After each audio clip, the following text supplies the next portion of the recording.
Welcome to ABC campus. आज हम accounting for not for profit entities में एक प्रैक्टिस क्वेश्चन कर रहे हैं जिसका टाइटल है A B sports and social club और ये 20 मार्क्स का क्वेश्चन है। तो क्वेश्चन की अंडरस्टैंडिंग लेते हैं।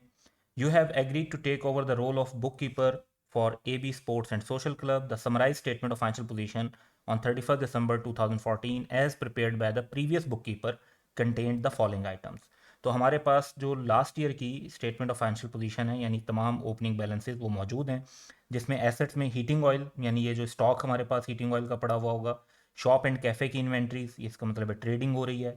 New sportswear for sale at cost यानी स्पोर्ट्स वेयर की भी ट्रेडिंग हो रही है तो उसकी भी इन्वेंट्री पड़ी हुई है। Used sportswear for hire यानी ये किराए पर देते हैं। और उसके बाद है इसमें at valuation equipment for groundsman. ये थोड़ा सा यहाँ पर जो आइटम हैं वो ऊपर नीचे हैं तो उसमें इम्पैक्ट है कि कॉस्ट और डेप्रिसिएशन उसकी गिवन है और फिर नेट वैल्यू 1500 की गिवन है। इसके बाद जो सब्सक्रिप्शन ड्यू है वो गिवन है और फिर बैंक का जो ताल्लुक है वो बेसिकली करंट अकाउंट के साथ है।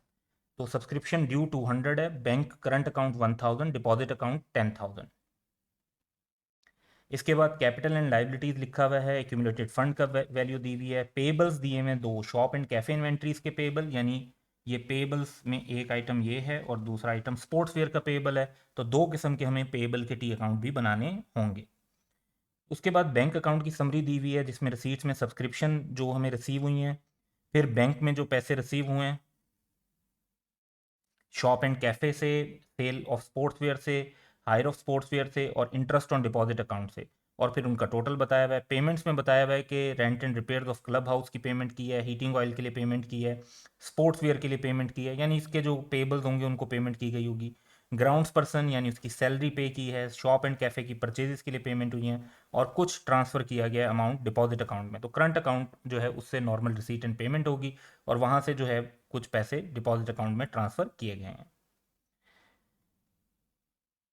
इसके बाद डाटा है कि you discover the subscription due figure as at 31 December 2014 यानी जो ओपनिंग फिगर है हमारे पास वो ऊपर 200 की शो हो रही है। तो वो अराइव हुई है कैसे कि 2013 की कुछ अमाउंट अनपेड थी, हमारे लिए रिसीवेबल है, वो क्लब के लिए रिसीवेबल है, जो मेंबर हैं उनके लिए वो अनपेड है। 2014 की भी कुछ अमाउंट रिसीवेबल थी तो ये 240 बन जाते हैं। और जो 2015 के पैसे एडवांस में आए हुए थे 2014 में वो अगर लेस करते हैं तो ये 200 की नेट फिगर मेंशन हुई हुई है। उसके बाद कॉरस्पॉन्डिंग फिगर जो 31 दिसंबर 2015 यानी इस साल के लिए हैं उसमें 2013 की भी 10 की अमाउंट अनपेड है, 14 की 20 की, 15 की 90 की अनपेड हो गई। तो ये हमारा रिसीवेबल बन जाएगा।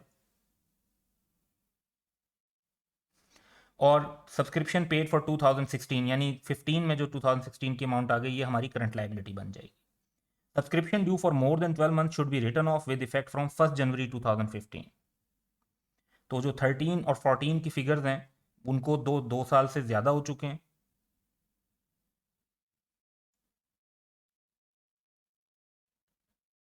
तो इनका हम बैड डेट रिकॉर्ड कर देंगे।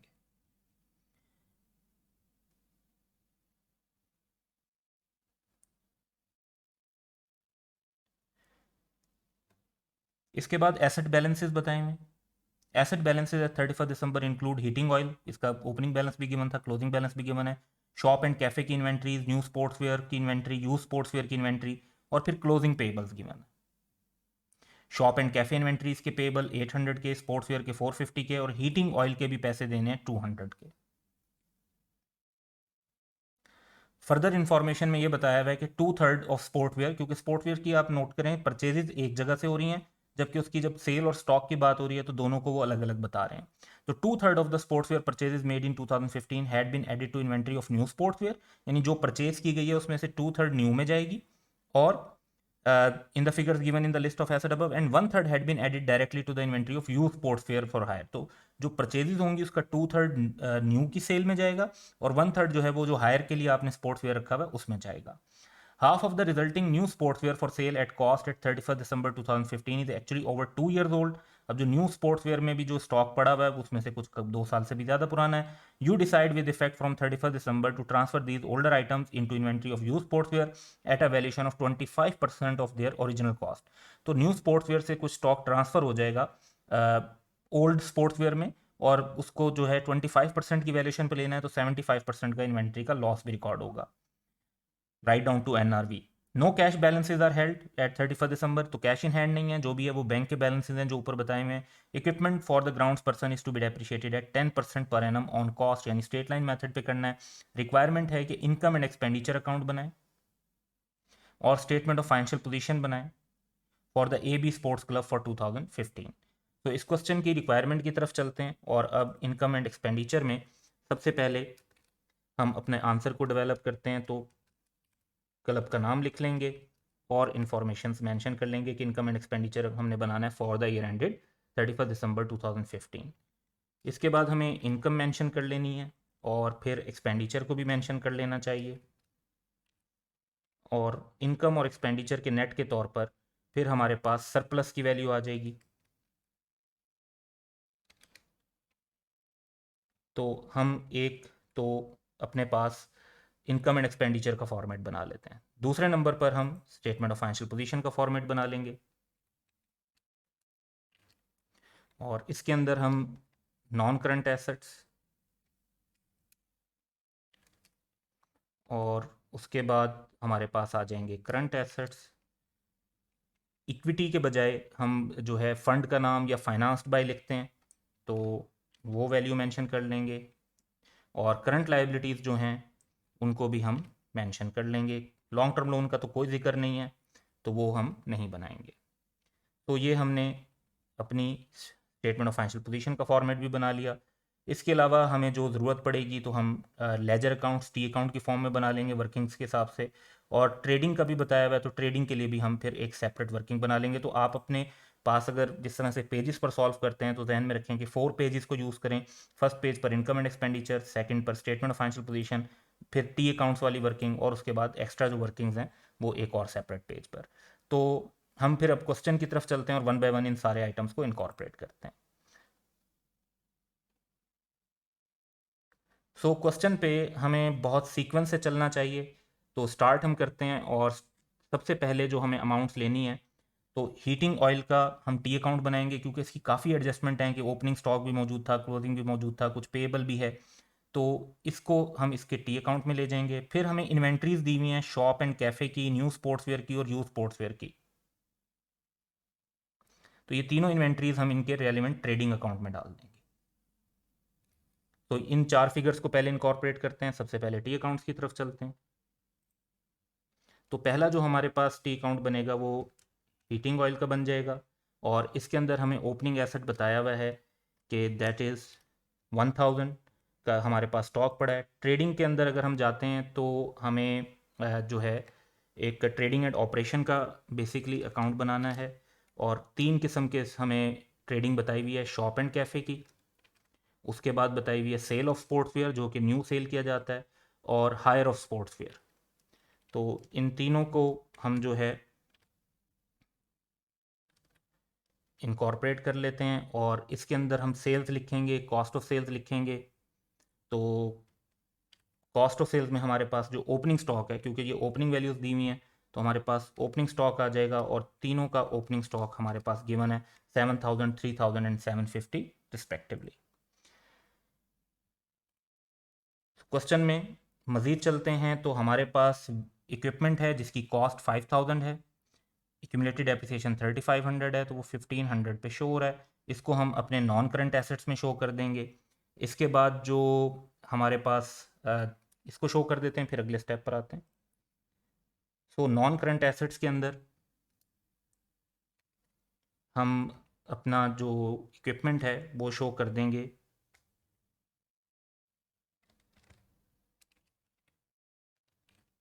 1500 का, और इसके बाद हम चलते हैं जी क्वेश्चन की तरफ। और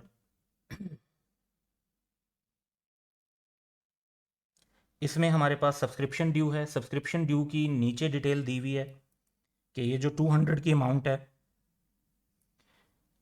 इसकी बाइफर्केशन है हमारे पास, कि इस 200 की अमाउंट में 240 जो है वो बेसिकली हमारा रिसीवेबल है, और 40 का जो है वो एडवांस है। इस तरह से ये नेट 200 बनता है, तो इसको इसके रेलिवेंट टी अकाउंट के अंदर हम मेंशन कर लेंगे। तो सेकंड अकाउंट जो है वो हम बना लेते हैं सब्सक्रिप्शन का, और इसके अंदर हमारा जो रिसीवेबल है वो मेंशन कर लेते हैं, और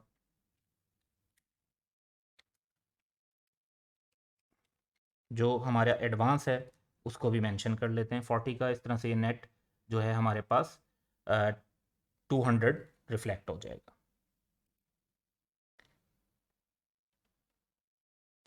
नेक्स्ट आइटम हमारे पास जो है वो करंट अकाउंट और डिपॉजिट अकाउंट का बैलेंस दिया हुआ है।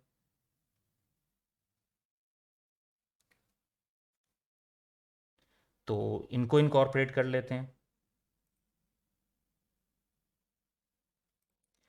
तो सबसे पहले हम जो है बैंक, जो हमारा करंट अकाउंट है बैंक का, उसको रिफ्लेक्ट कर देते हैं। तो उसका हमारे पास बैलेंस फ़िलहाल जो ओपनिंग है वो है 1000। इसको हम फाइनल के तौर पर इसलिए मेंशन नहीं कर रहे क्योंकि इसमें हम रिसीट और पेमेंट्स को इनकॉर्पोरेट करेंगे तो क्लोजिंग बैलेंस जो आएगा वो हम मेंशन करेंगे। इसी तरह हमारे पास डिपॉजिट अकाउंट है तो उसका बैलेंस भी जो अभी गिवन है हमें, दैट इज़ 10,000।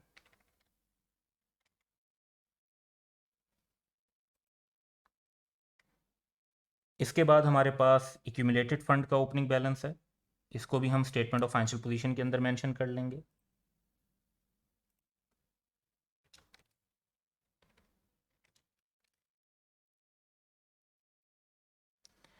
फिर उसके बाद पेबल्स दिए हुए हैं, तो पेबल्स का ये ओपनिंग बैलेंस है। शॉप एंड कैफ़े इन्वेंट्रीज का पेबल हम अलग बनाएंगे और स्पोर्ट्स वेयर का पेबल अलग बनाएंगे। तो टी अकाउंट्स की तरफ चलते हैं।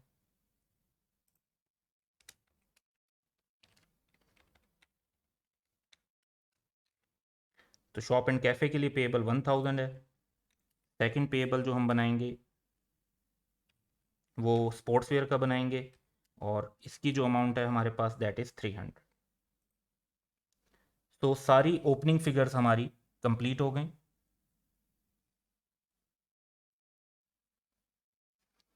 तो अब हम दूसरे स्टेप की तरफ चलते हैं और तमाम रिसीट्स को रिकॉर्ड करेंगे।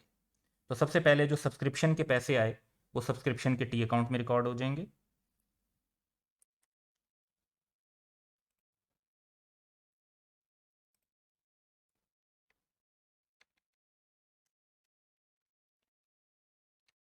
तो 11,000 हमें रिसीव हुए, बैंक में डेबिट, सब्सक्रिप्शन अकाउंट में credit.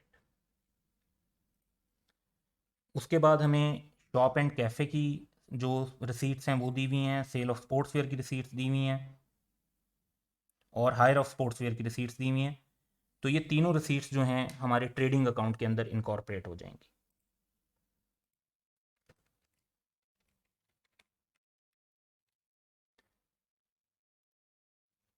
Then we have interest on deposit account. इसमें फर्दर कोई एडजस्टमेंट नहीं है, तो इसको हम स्ट्रेट फॉरवर्ड अपनी इनकम के अंदर मेंशन कर देंगे। तो इनकम की तरफ आते हैं, तो इसको हम थोड़ा एंड में करके लिखते हैं क्योंकि ट्रेडिंग वगैरह और जो सब्सक्रिप्शन है वो मेन इनकम है, उसको पहले लिखेंगे और इंटरेस्ट ऑन डिपॉजिट को बाद में।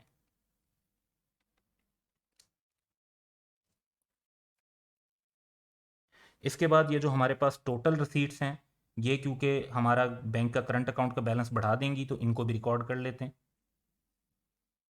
करंट एसेट्स के अंदर।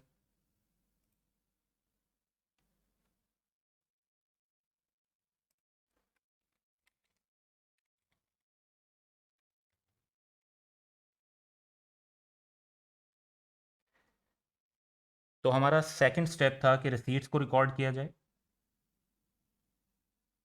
वो भी कंप्लीट हो गया। अब हमारा थर्ड स्टेप होगा कि हम तमाम पेमेंट्स को इनकॉर्पोरेट करें। तो रेंट एंड रिपेयर की पेमेंट है 6000 की, ये हम एक्सपेंसेस में रिकॉर्ड कर देंगे, और ग्राउंड पर्सन की सैलरी है ये भी एक्सपेंसेस में रिकॉर्ड कर देंगे। तो ये दो चीज़ें स्ट्रेट फॉरवर्ड पहले रिकॉर्ड कर लेते हैं।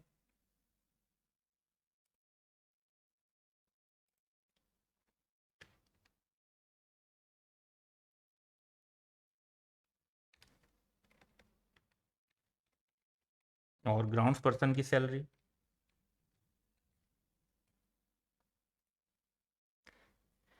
फिर हमने हीटिंग ऑयल के लिए पेमेंट की है तो ये इसके रेलिवेंट टी अकाउंट में चली जाएगी, और स्पोर्ट्स वेयर के लिए पेमेंट की है वो भी उसके जो हमारा पेएबल का टी अकाउंट है उसमें चली जाएगी।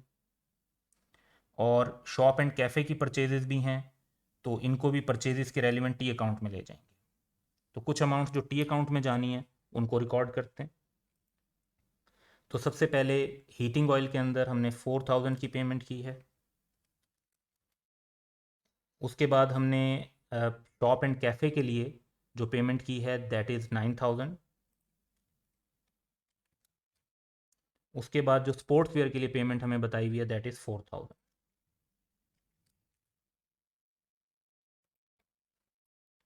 तो टोटल पेमेंट्स जो हैं उनकी तरफ बाद में आएंगे। एक आइटम रहता है कि डिपॉजिट अकाउंट में भी 6000 ट्रांसफ़र किया। तो ये करंट अकाउंट से तो माइनस होगा ही टोटल की बेस पर, लेकिन डिपॉजिट अकाउंट के अंदर हमें ये करंट एसेट्स के अंदर मेंशन कर लेना चाहिए।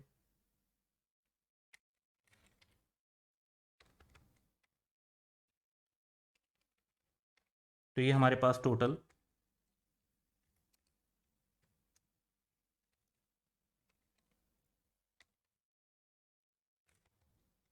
16000 शो हो जाएगा। नेक्स्ट हमारे पास टोटल पेमेंट्स हैं जिनको हमें बैंक अकाउंट के अंदर रिफ्लेक्ट करना चाहिए, 39500।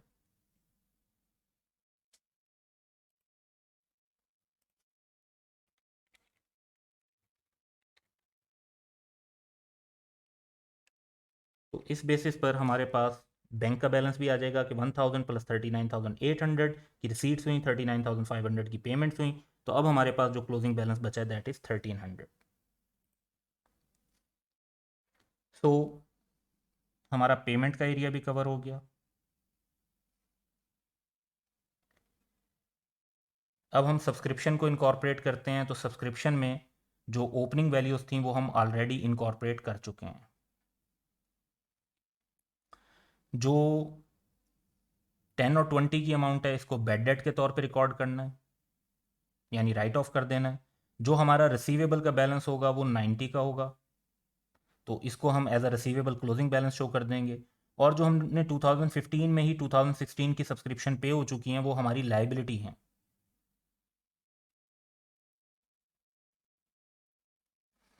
तो ये सारी इम्पैक्ट हम इनकॉर्पोरेट करेंगे। और हम जो राइट ऑफ कर रहे हैं, क्योंकि 1 जनवरी से ये रूल हमने बना लिया है कि जी 12 मंथ से जो ज़्यादा पुराना होगा उसको राइट ऑफ करेंगे।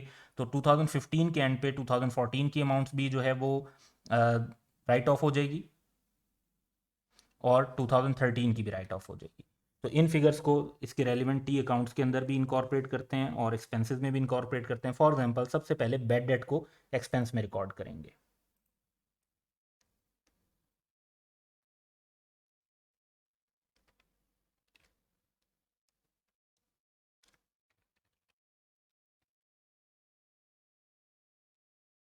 और टी अकाउंट में भी इसका इफेक्ट ले लेंगे। इसके बाद क्लोजिंग बैलेंसेस दिए हुए हैं।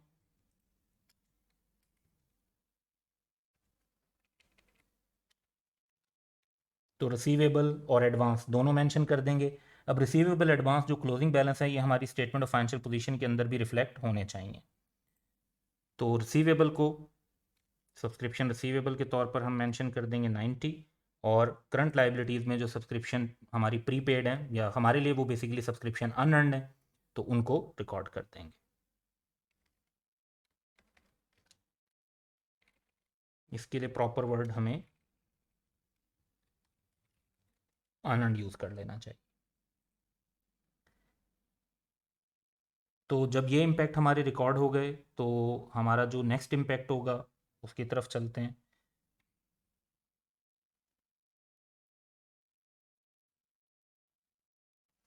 तो अब हमें कुछ एसेट के बैलेंसेस दिए हुए हैं तो इनको रेलिवेंट जगहों पे रिकॉर्ड करेंगे। तो हीटिंग ऑयल है, इसका जो एसेट पड़ा हुआ है यानी स्टॉक पड़ा हुआ है इसको रिकॉर्ड कर लेते हैं। शॉप एंड कैफ़े की इन्वेंट्रीज़ हैं, न्यू स्पोर्ट्स वेयर की इन्वेंट्रीज़ हैं, यूथ स्पोर्ट्स वेयर की इन्वेंट्रीज़ हैं। तो ये सारी इन्वेंट्रीज भी रिकॉर्ड होंगी, लेकिन न्यू स्पोर्ट्स वेयर और यूथ स्पोर्ट्स वेयर में ट्रांसफ़र भी है। तो इन दो इन्वेंट्रीज को हम इस वजह से फाइनल फिगर के तौर पे नहीं लिखेंगे, अभी वर्किंग के तौर पे मेंशन कर लेंगे। तो करंट एसेट्स में आते हैं। तो सबसे पहले हीटिंग ऑयल दैट इज़ 700। उसके बाद हमारे पास शॉप एंड कैफ़े की इन्वेंट्रीज हैं that is 5000। Then we have new sportswear का स्टॉक, तो वो हमारे पास अभी हम फाइनल फिगर के तौर पे नहीं लिखेंगे। तो 4000 का हम लिख देते हैं। और ओल्ड स्पोर्ट्सवेयर का स्टॉक ये भी फाइनल के तौर पे, क्योंकि इनके दरमियान ट्रांसफ़र होना है, तो ये फिगर अभी हम जो मेंशन थी उसको लिख दिया है, इसमें एडजस्टमेंट के बाद फाइनल फिगर लिखेंगे। इसके बाद हमें क्लोजिंग बैलेंसेस दिए हुए हैं, जिसमें शॉप एंड कैफ़े इन्वेंट्रीज का क्लोजिंग पेएबल है, स्पोर्ट्सवेयर का क्लोजिंग पेएबल है, और हीटिंग ऑयल जो हमारे पास है उसके पेएबल्स हैं। तो इन तीनों पेएबल्स को हमें करंट लाइबिलिटीज़ में भी रिकॉर्ड करना चाहिए।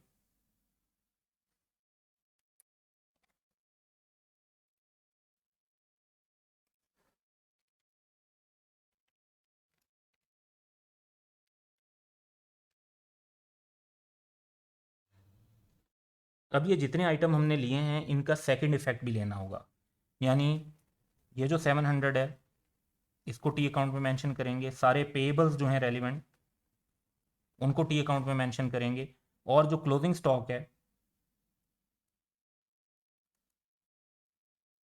ये ट्रेडिंग अकाउंट के अंदर भी मेंशन किया जाएगा, ताकि हर ऑपरेशन का सेपरेट प्रॉफिट हमें पता चल सके। तो पहले टी अकाउंट्स की तरफ चलते हैं। तो हीटिंग ऑयल का क्लोजिंग बैलेंस हमारे पास है 700, payable for shop and cafe हमारे पास है 800, पेएबल फॉर स्पोर्ट्सवेयर हमारे पास है 450। ओपनिंग स्टॉक के बाद ऑब्वियसली हमें परचेजेज लिखनी होंगी, फिर हम क्लोजिंग स्टॉक लिखेंगे। तो क्लोजिंग स्टॉक की वैल्यू हमारे पास आ गई है, दैट इज़ 5000, 4000 एंड 1000। तो इन सारी फिगर्स के दोनों इम्पैक्ट्स लेने के बाद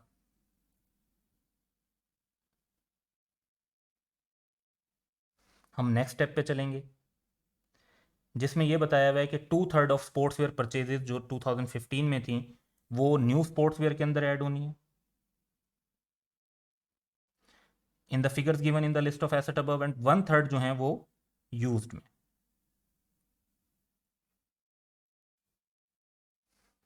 तो हम परचेजेस कैलकुलेट करेंगे और उनको रेलिवेंट जगह पे इनकॉर्पोरेट करेंगे। सो अगर हम टोटल करते हैं शॉप एंड कैफे का,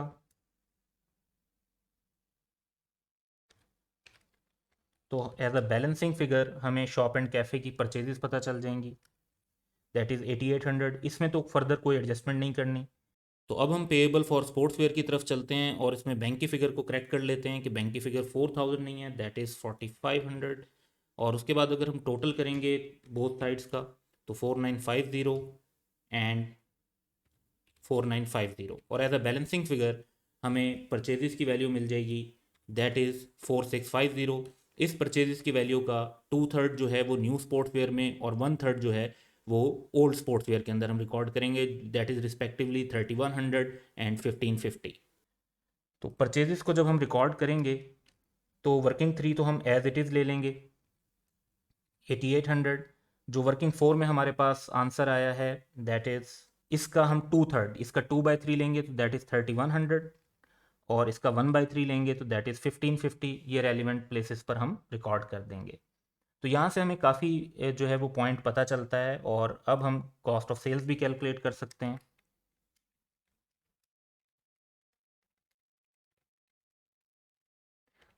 तो कॉस्ट ऑफ सेल्स हमारे पास आ जाएगी 10,800, 2,100 and 1,300 respectively. And now we can get profit, क्योंकि सेल्स की वैल्यू तो हमारे पास ऑलरेडी मौजूद हैं। तो प्रॉफिट 9200 का, 2900 का और 1700 का हमारे पास आ जाता है, जो हमें इनकम एंड एक्सपेंडिचर में इनकम के तौर पे रिकॉर्ड कर देना चाहिए।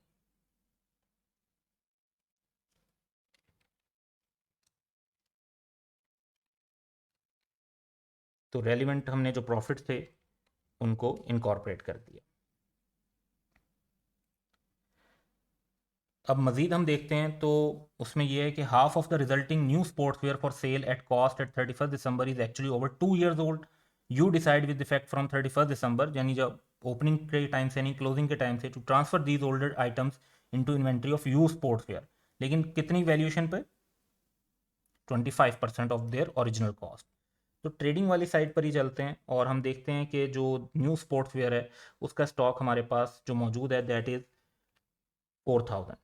और अगर इसको अब हम इनकॉर्पोरेट करते हैं तो हमें इसको लॉस पे ट्रांसफ़र, लॉस कैलकुलेट करना है क्योंकि 25% की वैल्यू पे ट्रांसफ़र होगा, तो बाकी जो है 75% हमारा लॉस भी रिकॉर्ड होना चाहिए। सो 4000 का हाफ बनता है 2000, उसको 25% वैल्यूएशन पे जब ट्रांसफ़र करेंगे तो वो बनता है 500। 2000 की चीज़ जब 500 में ट्रांसफ़र करेंगे तो 1500 का लॉस आएगा। अब इसको रेलिवेंट जगह पे इनकॉर्पोरेट भी करना है। पहले तो स्टेटमेंट ऑफ फाइनेंशियल पोजीशन में चलते हैं। तो स्टेटमेंट ऑफ फाइनेंशियल पोजीशन के अंदर जहां हमने स्टॉक मेंशन किए हुए हैं, तो इसमें से आधा स्टॉक 2000 का माइनस हो जाएगा और फिर बाकी हमारे पास जो रह जाएगा दैट वुड बी 2000। लेकिन जब ये ओल्ड स्टॉक के अंदर ऐड होगा तो सिर्फ 25% वैल्यूएशन पर होगा, यानी 500 पे,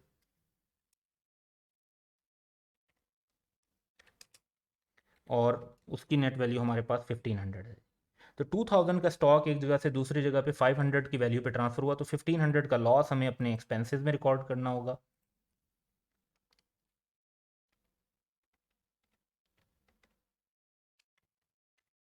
तो हम अपने एक्सपेंसेस में इस लॉस को रिकॉर्ड कर लेते हैं।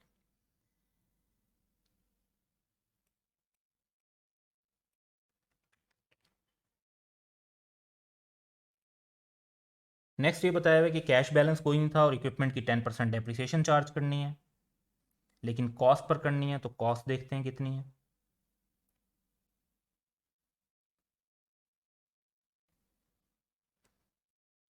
कॉस्ट है 5000। तो डेप्रिसिएशन रिकॉर्ड कर लेते हैं।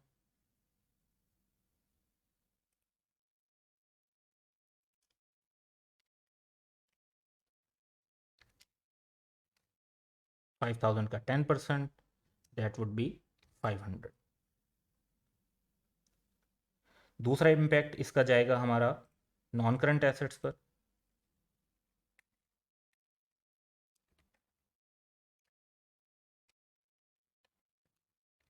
और 1000 के नेट इक्विपमेंट शो होंगे।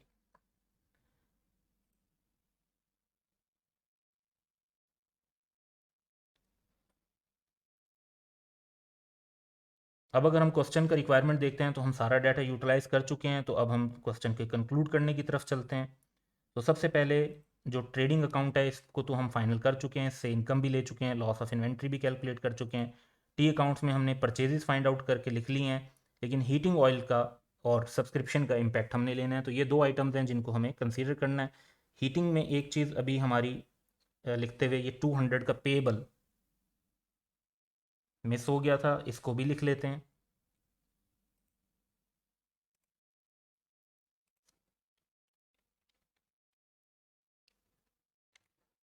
और टोटल्स करेंगे 5200। तो एज अ बैलेंसिंग फिगर हमारे पास इनकम एंड एक्सपेंडिचर में 4500 का एक्सपेंस हमें पता चल जाएगा। सब्सक्रिप्शन अकाउंट का टोटल करते हैं 11160, 11160, और as a balancing figure income and expenditure amount में जो इनकम जानी चाहिए वो हमें पता चल जाती है, दैट इज़ 10,720। तो ये दो फिगर्स जो हमने फाइनलाइज की हैं इनको हम मेंशन कर लेते हैं।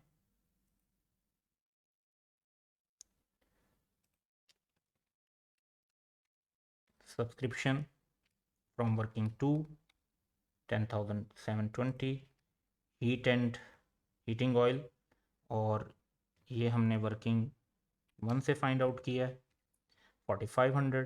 तो अब हमारे पास इनकम और एक्सपेंडिचर फाइनल हो गए। इनकम का टोटल कर लेते हैं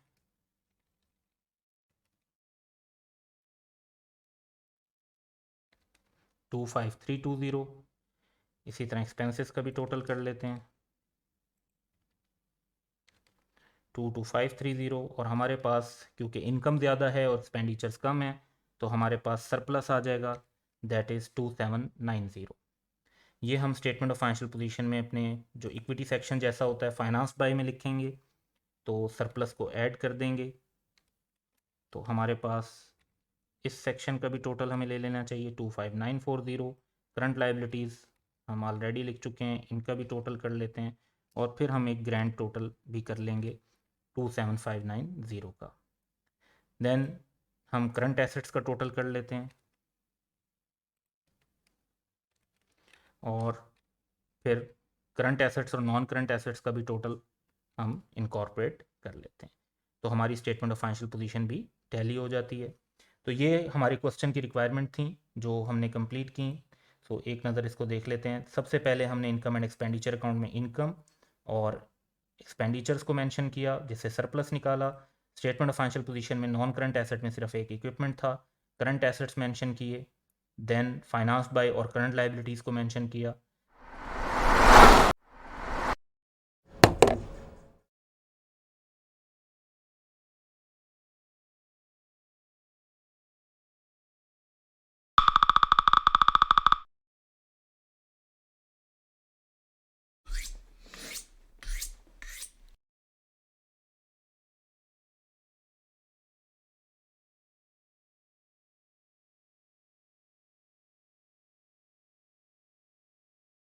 वेलकम टू एबीसी कैंपस। आज हम accounting for not for profit entities में एक प्रैक्टिस क्वेश्चन कर रहे हैं जिसका टाइटल है मोनार्क स्पोर्ट्स क्लब। तो क्वेश्चन का डाटा है कि the monarch sports club has the following summary of its cash book for the year ended 30 जून 2015। तो इसमें हमें ओपनिंग बैंक बैलेंस, उसके बाद रिसीट्स दी हुई हैं, रिसीट्स में सब्सक्रिप्शन, लाइफ मेंबरशिप फ़ी, कंपटीशन रिसीट और फिर एंट्रेंस फ़ी जो है ये नीचे आएगी। इसमें कुछ करेक्शंस हैं तो वो क्वेश्चन की मैं आपको नोट करवा देता हूँ।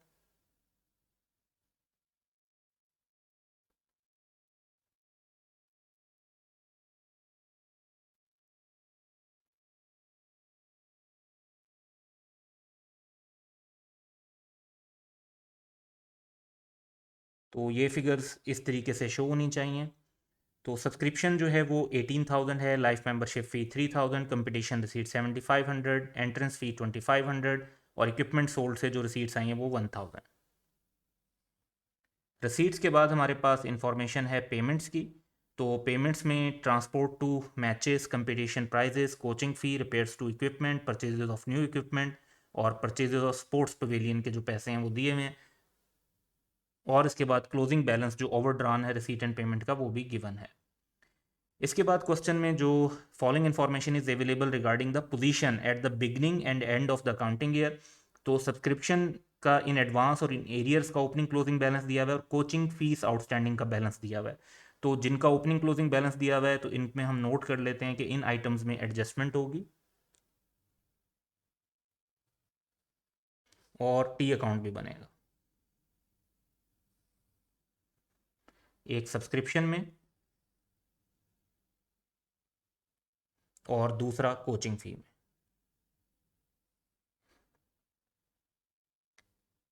इसके बाद है कि of the subscription outstanding at the beginning of the year only half were eventually receive.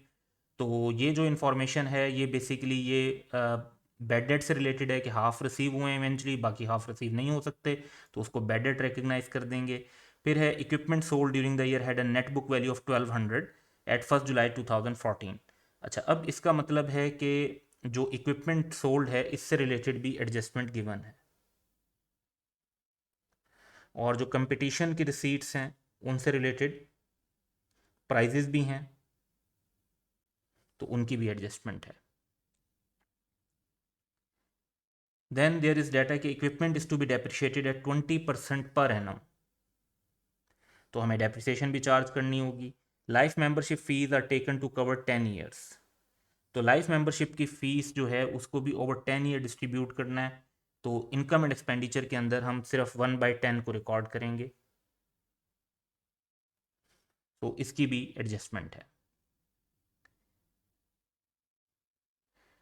Then there is the treasurer insists that no depreciation needs to be charged on the sports pavilion as buildings do not decrease in value. He says that the last club of which he was the treasurer did charge depreciation on its building, but that when the club came to replace them, there was still insufficient money in the bank to pay for the new building. तो depreciation का मकसद ये नहीं होता कि नई building या नया एसेट को रिप्लेस करने के लिए पैसे जमा किए जाएं। डेप्रिसिएशन का मकसद जो होता है, जो by definition it is a systematic allocation of depreciable amount of an asset over it's useful life. यानी हम जो एक्रूवल और मैचिंग कॉन्सेप्ट को फॉलो करने के लिए एसेट की जो डेप्रिशिएबल अमाउंट होती है उसको ओवर द पीरियड एक्सपेंस के तौर पे चार्ज कर रहे होते हैं, ताकि इनकम के अगेंस्ट एक्सपेंस प्रॉपर्ली चार्ज होके हमें सही प्रॉफिट और लॉस की, या जैसे नॉट फॉर प्रॉफिट एंटिटीज़ हैं तो इसमें सरप्लस और डेफिसिट की सही अमाउंट का आइडिया हो। तो डेप्रिसिएशन इस वजह से चार्ज की जाती है, और अगर वैल्यू में इजाफा हो रहा है एसेट की तब भी डेप्रिसिएशन चार्ज की जाती है, जैसे I16 में अंडर रिवैल्यूएशन मॉडल। तो ये लॉजिक नहीं है कि अगर एसेट की वैल्यू बढ़ रही है तो उसकी आप डेप्रिसिएशन चार्ज ना करें। Depreciation is not decrease in value of the asset, वो इम्पेयरमेंट का कॉन्सेप्ट है। डेप्रिसिएशन तो सिस्टमेटिक एलोकेशन है, ज़्यादा वैल्यू होगी तो ज़्यादा एलोकेशन हो रही होगी, और कम वैल्यू होगी तो कम एलोकेशन हो रही होगी। खैर, इसका हमारे सोल्यूशन के ऊपर कोई इम्पैक्ट नहीं है, ये एक्स्ट्रा पैराग्राफ दिया हुआ है, लेकिन इस तरह का पॉइंट बाजू का पेपर में पूछा जा सकता है। क्वेश्चन की रिक्वायरमेंट है कि prepare an income and expenditure account for the monarch sports club for the year ended 30 जून 2015।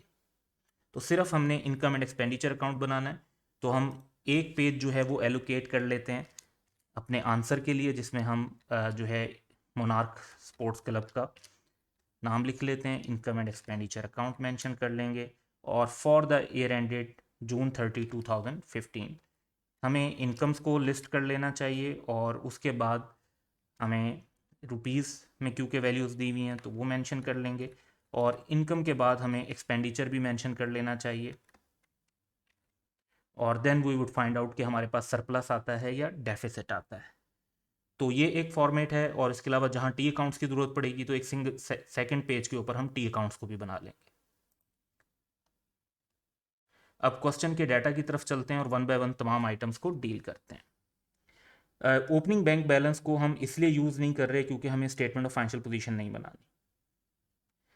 उसके बाद हमें सब्सक्रिप्शन लेनी है,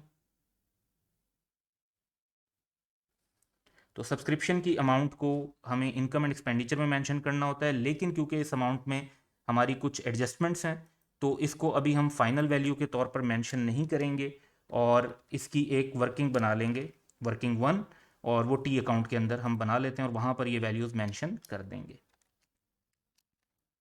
तो सब्सक्रिप्शन में जो बैंक से पैसे आए हैं दैट इज़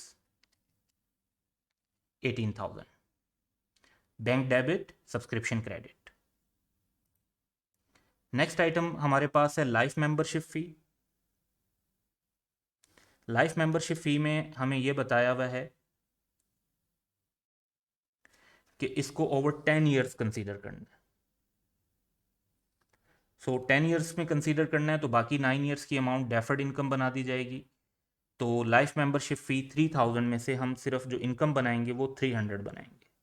अब बाकी 2700 को हम इसलिए मेंशन नहीं कर रहे क्योंकि क्वेश्चन की रिक्वायरमेंट में हमने स्टेटमेंट ऑफ फाइनेंशियल पोजीशन नहीं बनानी। तो लाइफ मेंबरशिप फीस और 3000 को ओवर 10 ईयर्स डिस्ट्रीब्यूट करेंगे तो हमारे पास आंसर आ जाएगा 300। ये हम नोट कर लेते हैं। इसके बाद कंपटीशन रिसीट्स हैं। कंपटीशन रिसीट्स जो हैं वो हैं हमारे पास 7500 की, but at the same time competition prizes भी हैं 4300 के। और जब एक इवेंट से रिलेटेड हमारी कुछ इनकम और एक्सपेंसेस हुए हों तो उसकी हम नेट कैलकुलेशन करके शो करते हैं, तो हम 7500 में से 4300 लेस करके शो कर देंगे।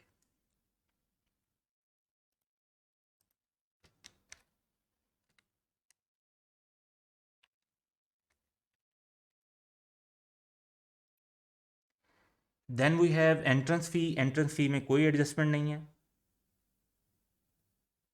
तो ये 2500 की अमाउंट हम एज इट इज़ इनकम बना लेते हैं।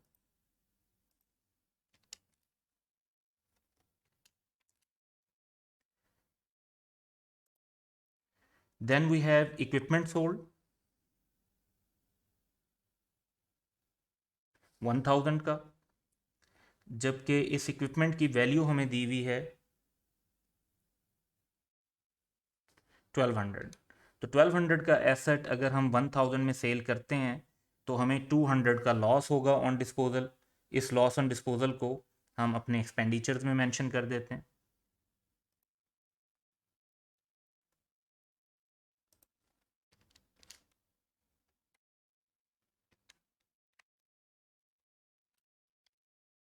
$200 का लॉस। तो हमारी रिसीट्स जो थी उनसे रिलेटेड तमाम आइटम रिकॉर्ड हो गए। अब पेमेंट्स की तरफ आते हैं और पेमेंट से रिलेटेड आइटम्स को रिकॉर्ड करते हैं। तो ट्रांसपोर्ट टू मैचेस हैं 3700 की, इनको हम एक्सपेंडिचर में मेंशन कर लेंगे।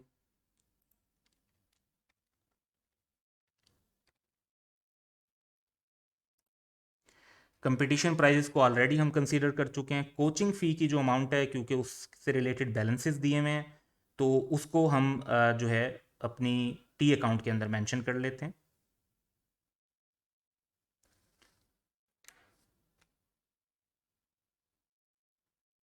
$2100।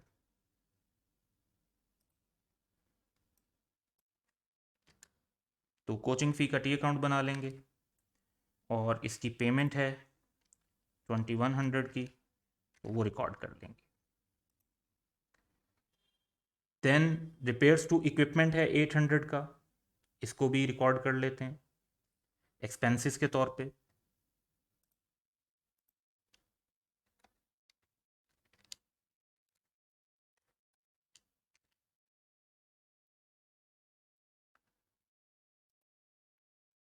Then we have purchase of new equipment and purchase of sports pavilion. तो इनकी जो है डेप्रिसिएशन तो चार्ज करेंगे, बट एज सच इन अमाउंट्स को लेने की ज़रूरत नहीं है, क्योंकि हम स्टेटमेंट ऑफ फाइनेंशियल पोजीशन इस क्वेश्चन में नहीं बना रहे। इसी तरह क्लोजिंग बैलेंस ऑफ बैंक भी स्टेटमेंट ऑफ फाइनेंशियल पोजीशन में शो होगा, जो कि इस क्वेश्चन में रिक्वायरमेंट का हिस्सा नहीं है। अब हम सब्सक्रिप्शन और कोचिंग फ़ी की तरफ चलते हैं। तो पहले सब्सक्रिप्शन में देखते हैं कि ओपनिंग एंड क्लोजिंग एडवांस भी दिया हुआ है और ओपनिंग एंड क्लोजिंग एरियर्स, यानी जो हमारी एसेट है, जो रिसीवेबल सब्सक्रिप्शन है, वो भी दी हुई है। सो इन दोनों इंफॉर्मेशन को हम इसके टी अकाउंट में इनकॉर्पोरेट कर लेते हैं। पहले एडवांस को नोट कर लेंगे, ओपनिंग 1100 एंड क्लोजिंग 900। फिर रिसीवेबल की अमाउंट है, तो ओपनिंग गिवन है 200 एंड क्लोजिंग गिवन है 300। देन वी हैव कोचिंग फ़ी। तो कोचिंग फ़ी से रिलेटेड आउटस्टैंडिंग है, यानी पेएबल अमाउंट ओपनिंग क्लोजिंग दिया हुआ है। वैसे तो इनका स्टेटमेंट ऑफ फाइनेंशियल पोजीशन में इफेक्ट भी है, लेकिन वो क्वेश्चन की रिक्वायरमेंट नहीं है। तो कोचिंग फ़ी की ओपनिंग लाइबिलिटी भी रिकॉर्ड कर लेते हैं, which is basically brought down payable, और उसके बाद कैरी डाउन ऑफ पेएबल। तो क्वेश्चन में मज़ीद डाटा की तरफ चलते हैं। तो फिर पॉइंट ये बताया हुआ है कि जो सब्सक्रिप्शंस हैं उनमें से 1/2, जो ओनली हाफ जो हैं वो रिसीव हुई, और बाकी हाफ को जो है बैड डेट बनाना चाहिए। अब जो ओपनिंग पे थी, तो उनका 1/2 बनता है 100। तो 100 का हमें बैड डेट रिकॉर्ड करना है, तो इसको हम अपने एक्सपेंसेस के अंदर भी रिकॉर्ड कर देंगे और सब्सक्रिप्शन के अकाउंट के अंदर भी इसको इनकॉर्पोरेट कर देंगे। इसके बाद हमें बताया हुआ है कि इक्विपमेंट की नेट बुक वैल्यू हमने कैसे ली, और इक्विपमेंट को फिर 20%, वो नेट बुक वैल्यू पे तो लॉस हम ऑलरेडी कैलकुलेट कर चुके हैं, डेप्रिसिएशन 20% पे चार्ज करनी है। तो हमारे पास जो एसेट्स हैं उसमें हम देखते हैं कि equipment is to be depreciated at 20% per annum.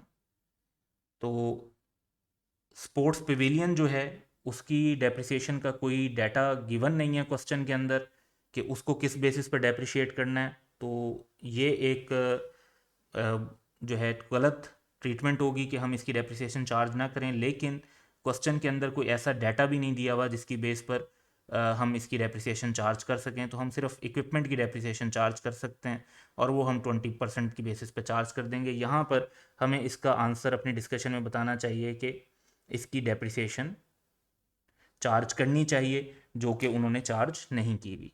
तो हम जो इक्विपमेंट की डेप्रिसिएशन है वो चार्ज कर देंगे, दैट इज़ 20%। और इक्विपमेंट की वैल्यू जो है 4000 की हमें गिवन है।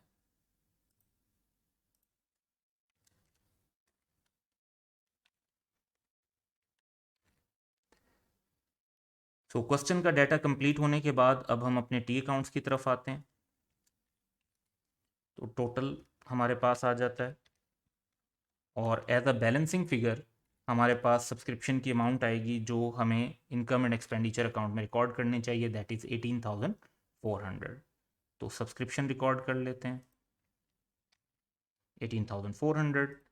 देन हमारे पास कोचिंग फीस हैं 2550। दूसरी साइड पर भी हम सेम टोटल मेंशन कर लेंगे, और एज अ बैलेंसिंग फिगर हमें इनकम एंड एक्सपेंडिचर में जो अमाउंट जानी चाहिए 2400 की वो पता चल जाती है, तो इस कोचिंग फ़ी को हम एक्सपेंस बना लेंगे।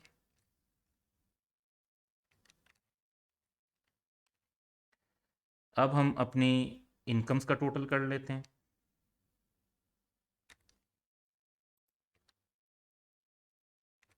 24,400। एक्सपेंडिचर्स का टोटल भी कर लेते हैं 8,000। और फिर हमारे पास जो है, क्योंकि इनकम ज़्यादा हैं और एक्सपेंडिचर जो हैं वो कम हैं, तो हमारे पास सरप्लस की अमाउंट आ जाएगी